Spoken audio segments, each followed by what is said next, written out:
It's important it comes from in neurodivergent children and teens, because it actually comes from the cycle that starts with a much more physiological experience of overwhelm, and how that links to dysregulation, and how that can end up becoming anxiety. And if we understand this cycle, then we can short circuit it. So in earlier videos, I've explained about how the neurodivergent brain often filters information differently and really struggles more with processing load. And that's where this sense of overwhelm starts from.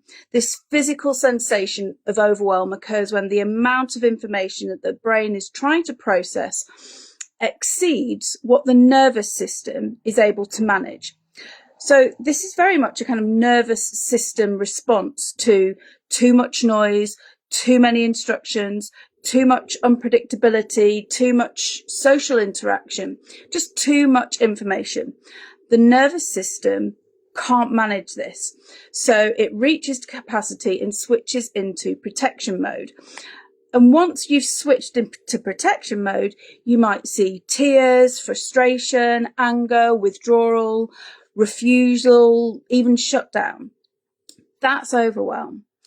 And if overwhelm happens repeatedly without enough recovery time, the nervous system can begin to struggle to return to a sort of safe baseline. So it's constantly elevated. And then regulation becomes fragile, and even small stresses can trigger a really, perhaps disproportionately big response. And it's at that point when the nervous system is continually elevated, and that small stresses are creating excessively large responses, that the child has hit dysregulation. They have become dysregulated then because of that repeated overwhelm. And if that pattern of dysregulation continues over time, repeated overwhelm and repeated dysregulation, the brain then begins to predict that kind of overload.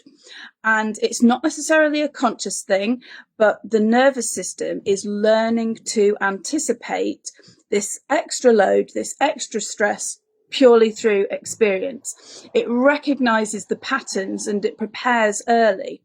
So the nervous system will then activate before the demand has even fully arrived. And it's that anticipation, that fear of overwhelm and dysregulation, which is where anxiety has become established. And for many neurodivergent children and teens, anxiety is not just fear and worrying and anticipating and worrying about something.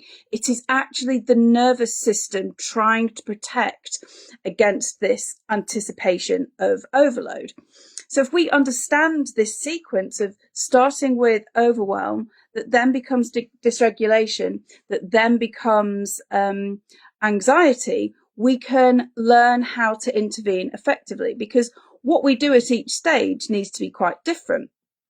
Because if a child is overwhelmed by too much information, too much noise, too much instructions, we just need to slow everything down for them, reduce the input.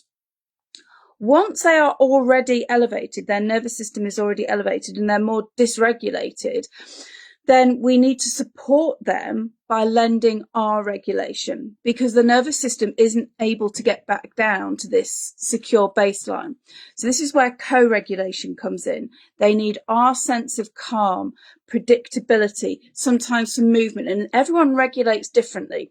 And this does require some sort of trial and error. The way that my sons regulate is quite different to the way I regulate myself.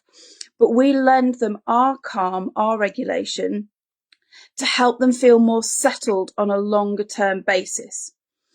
And if a child has already reached the point of anxiety and their brain has learned to anticipate this overload, then we need to give them much more routine, predictability, and clarity. All instructions clear and simple, routines completely predictable, so that they feel safer and their nervous system learns to let go.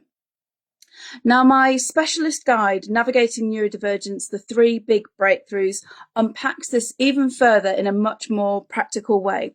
That's available for you to download attached to this video. And if this has been useful, do follow along for daily insights on all matters relating to neurodivergence, because we're working hard on a mission to change the narrative from what's wrong to what's possible for neurodivergent minds.